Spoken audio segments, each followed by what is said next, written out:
Hi everybody. You're here with my name is Sandy and this is who are you? I am Richard C. Pontius. And today we are doing our first video blog to talk about my dad's disease. So I'm going to go over and kind of ask him questions and we're going to talk together about what my dad has. All right. So Dad, can you tell everybody what you were diagnosed with a few years ago and why we joined Molly's movement group on Facebook? I was diagnosed back, I don't know the exact year, but I was diagnosed with FTD, which rocked my world. Okay, what it means to have FTD is if you drive, you can no longer drive a car.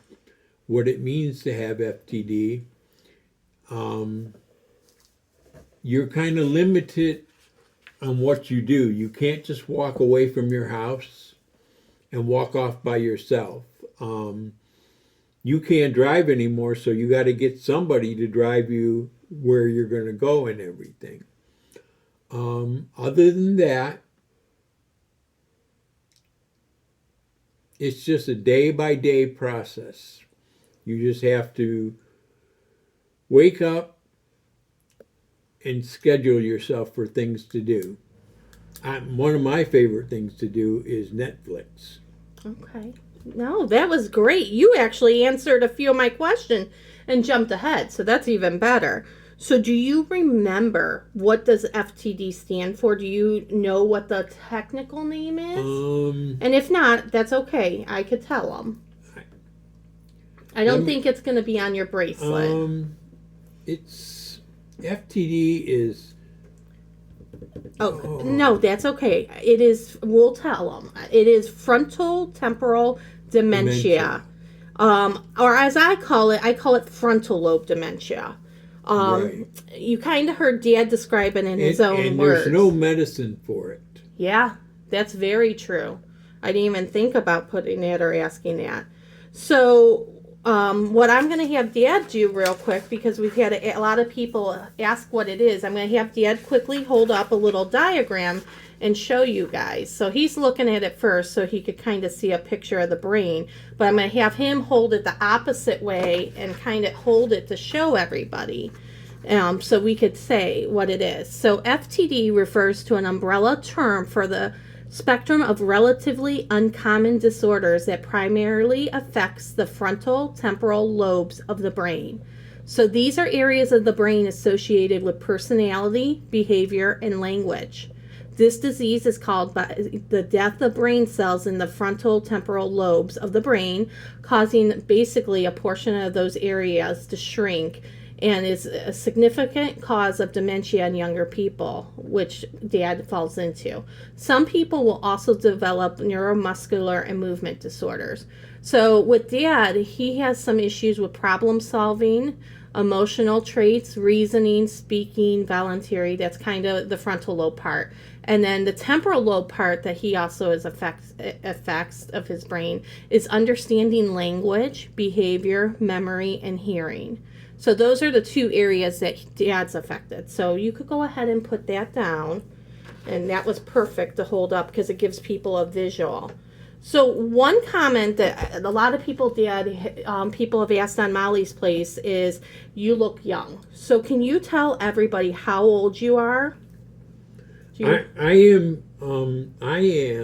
63 years old. Perfect. Do you remember how old you were when you got diagnosed? I was... And that's okay. I believe I was 57.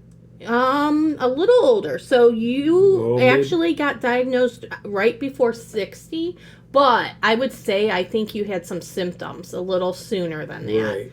I really feel that you do. So if you were 63 and diagnosed when you were 60, about how many years have you had FTD?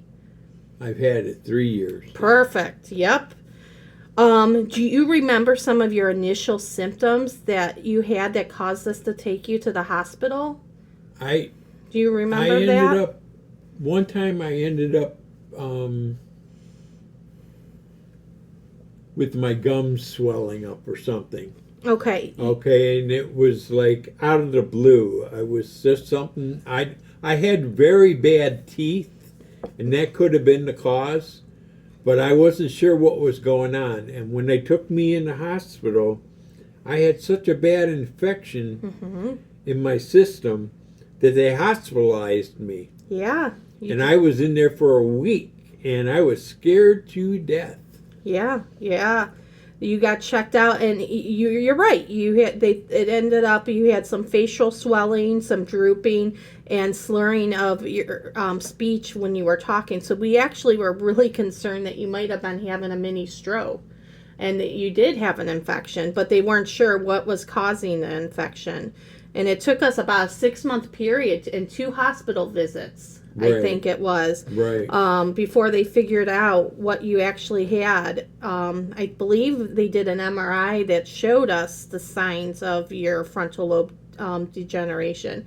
And they suggested we follow up with a neurologist. And I did. Yep. Do you remember what type we went to see? Do you remember the doctor's name? And I'm not sure. So we ended up seeing a guy named Dr. Appleby who specialized. Right. Appleby was a very good doctor. Yeah, he specialized in FTD. Do you remember what type of test he gave us when we first went? No, I don't. Yeah. I'm seeing the neighbor. Oh, is the neighbor out in the back? Right. Do you remember maybe taking a neurological or cognitive exam? Oh, I took all kind of tests. Yeah, to evaluate your memory. Yeah, they took me down to USB. Oh, the one hospital downtown. It was in the children's zone. Yeah. Well, you actually signed up for a study. Well, first I had a spinal tap. Yeah, you went for a spinal tap. And that's when they found out some things too. Yeah, with the frontal lobe dementia. That wasn't so bad. No. Like I said, I had a combination of a lot of things that were wrong with me, which I did not realize at the time. No. The one test I remember that we were in when you took, it was called a frontal assessment battery test.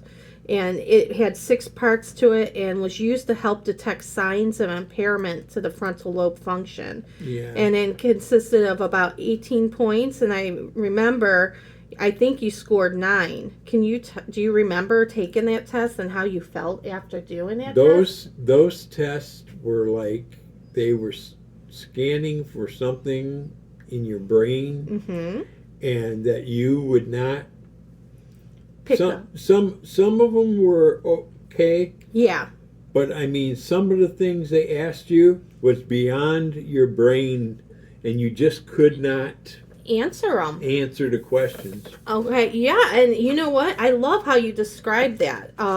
So what I'm going to quickly do, because people don't understand the type of questions they ask and stuff. I'm going to ask you just a few questions, and if you know them, you're going to answer, and if not, it's not a big deal because we're not grading you on this. But I want people to understand what type, like 6 type of questions they asked. So is it okay that I ask those quick questions? Yes, they are. Okay. So like one of the questions that they did is they would say, in what way are you alike? So, for example, a banana and an orange, how are they alike, Dad? Do you remember? How is a banana and an orange alike? They're fruit. Perfect. That's exactly it. So how is a table and a chair alike? They go together. They go together. Okay.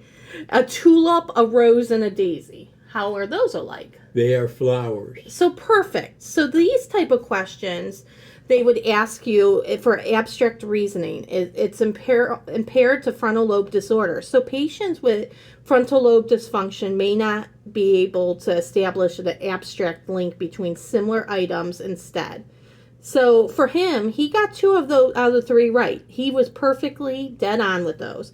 The one he had a hard time with was a table and a chair. They're alike. He knows they're alike, but sometimes it's hard for him to figure out what the word is. So the word they were looking for would have been furniture, and he knows they're furniture, but he can't describe it. I just pick a different description. That's part of my disease. Yeah, exactly. And that's what I like. It helps people out there understand what they could maybe look for. Right. So another thing is sometimes you have a selective memory. Yeah. Well, I want to. Your memory is good. You remember things. It's better now, but it's not.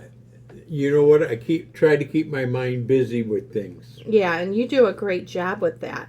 So one of the other questions looks for lectural fluency. So like another example would be if the doctor asked him to say as many words as he can beginning with the letter S, and any words except for proper nouns and surnames. So if I asked you, Dad, what words start with an S? Could you start naming? S? Yeah, the letter S. Snake. Okay, good. What other words? Submarine. Oh, wow. I wouldn't have thought of that one. Anything else come to mind?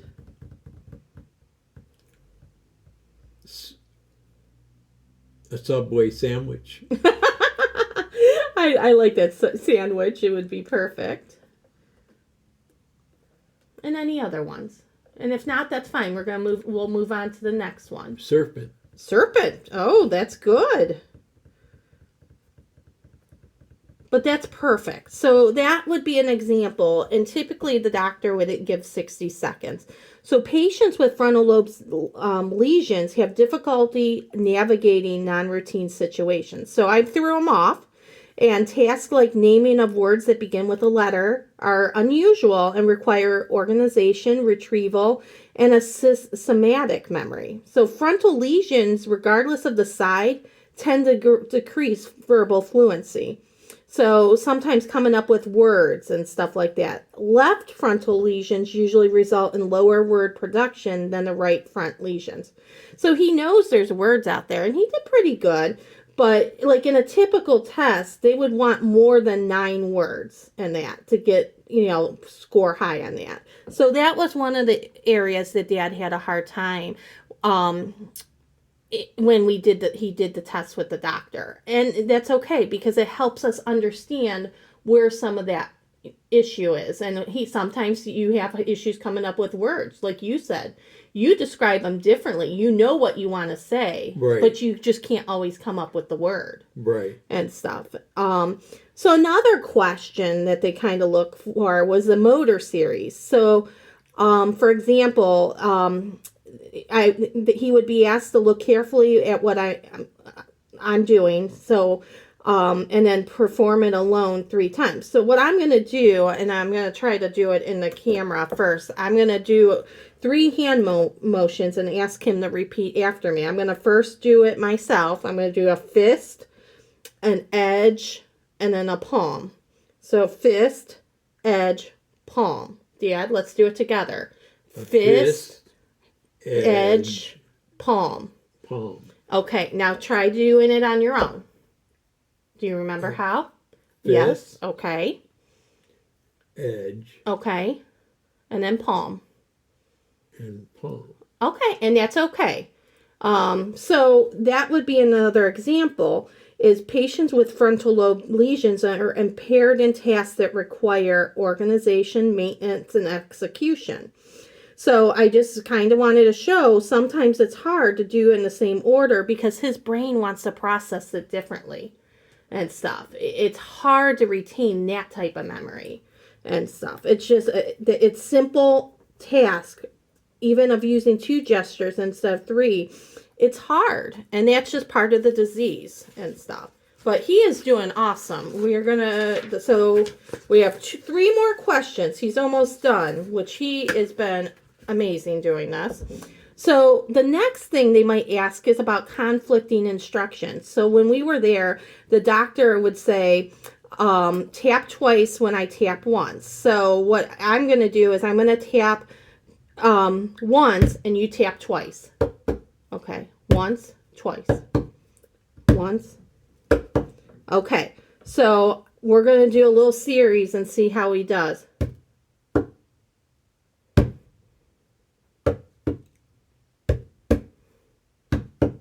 Okay. So you could kind of see something like an exercise like that would assess the patient's sensitivity to interference. When the verbal command conflicts with sensory information, he's going to want to repeat what I do. So patients with frontal lobe lesions will usually fail to obey the verbal command because they want to imitate the examiner. That's common. That's his nature. So if he sees me go once, what would you do? Oh, now you did it. If I did two. So now, because I kind of said it, he had a little bit more instruction, which that's awesome. I like that. The other thing now is if I tap once, you tap once. If I tap twice, you tap twice.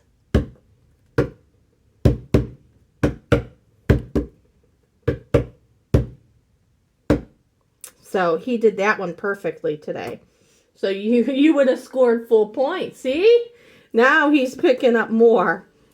And the last questions is, so let me see what this says. Do not take my hand. So if I were to put my hands in front of you, what would you do?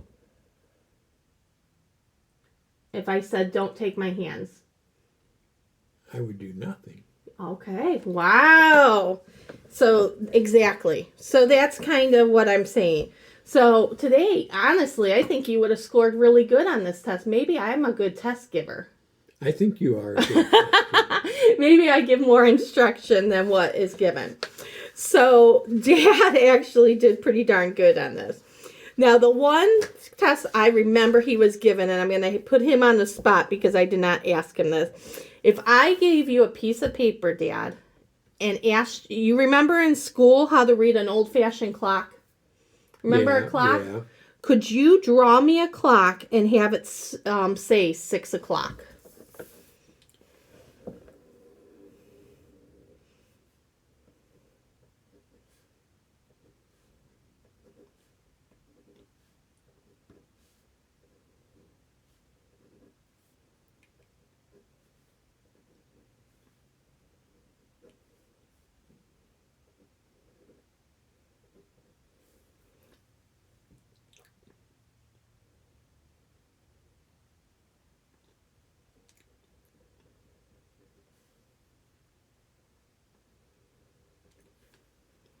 Okay, so this is his clock, and I must say, he did amazing today. When he took the test a couple years ago, I didn't do so well. Do you remember that? I got to the point in those tests, some of those tests, that I got unfocused. Okay, that's a good word. And discouraged. Okay. And probably a little depressed. Oh. Because I wasn't doing so well. Okay. I've learned that if you're going to do something, you do it right now. Okay. Okay. I was taught that. So, I mean, it just came to the head of the class. So. No, I think this is amazing. So he remembers that test.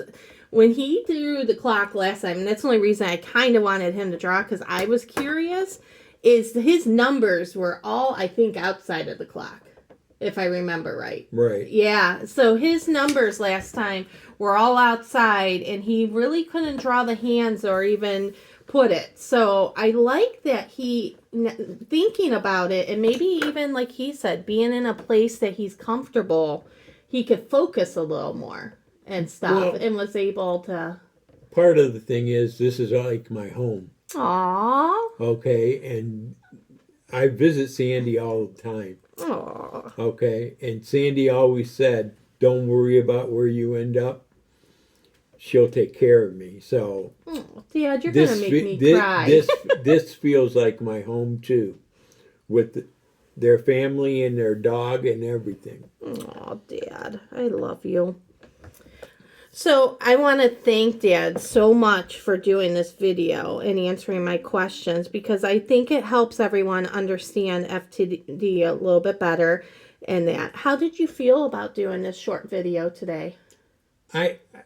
you know what? At first I was kind of anxious, but then I remember I can do anything. Yeah. And that. Well, I want to thank you. I'm very grateful with you, Dad, for agreeing to do this type of video with me, because I feel it was a pleasure. Yeah, I feel it really gives what he's going through a purpose, and actually also serves as a tool for helping others cope with their loved one's situation and dealing with their own, or maybe dealing with their own prognosis. We would like to keep an open forum going when we do these videos, so please comment, message any questions you might have, or you might have something you might want us to discuss or cover in more detail. This is truly a great therapy for both of us. We want to thank Molly's Movement for being such a great support system for myself and our family, and for Dad, because he loves being famous on this website page. Dad, do you have any last words for this video or comments you would like to share today with the group of watchers?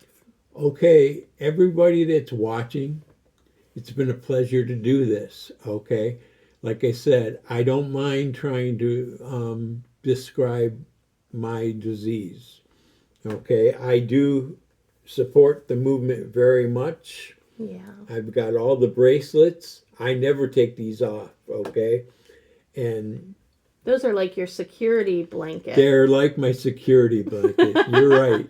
And I think that's great. Like I said, I really appreciate Molly's Movement to let me get on here and tell my story. Yeah, and how do you feel every time somebody reads your post or posts your comments, and how Oh, I really enjoy it.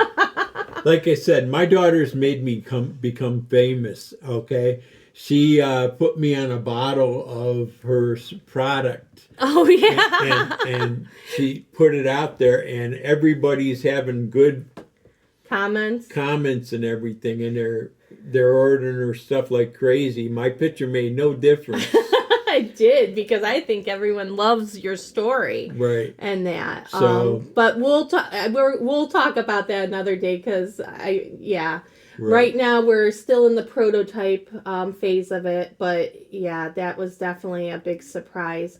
Because one of the things I remember, Dad, when you first got diagnosed and was forced to retire, you made the comment to me that you wanted to take pictures with your phone and sell them and become famous. Well, I did when I had a phone. I don't even have a phone now, because I really don't care about that kind of thing. And that's okay, but my daughter and my wife have the phone, so if anybody's got to call me, we're going to make you famous, right. Though. And then for your followers that you always love to hear you sing, what's one of your favorite quick lines of a Beatles song? I love you, yeah, yeah, yeah. I love you, yeah, yeah, yeah. Perfect. Well, it's been great doing this video today. And we're going to sign out, because what are you going to go watch? What are we going to go watch on TV? Outlander. So, yes, he is very anxious to get back to his TV show. But we will do another video in a week or two. And if anyone, like I said, has any questions or would like to know something a little bit more, please ask it, and we'll do the best to answer the questions. And we'll come up with just a little bit different topics to talk about each time and stuff, so people could kind of see the progression of how the disease is with Dad, and just an inside look at a patient and stuff. And he's got his big smile on, because he knows I'm going to be turning the camera off, and we are going to tell everyone goodbye. And have a great week.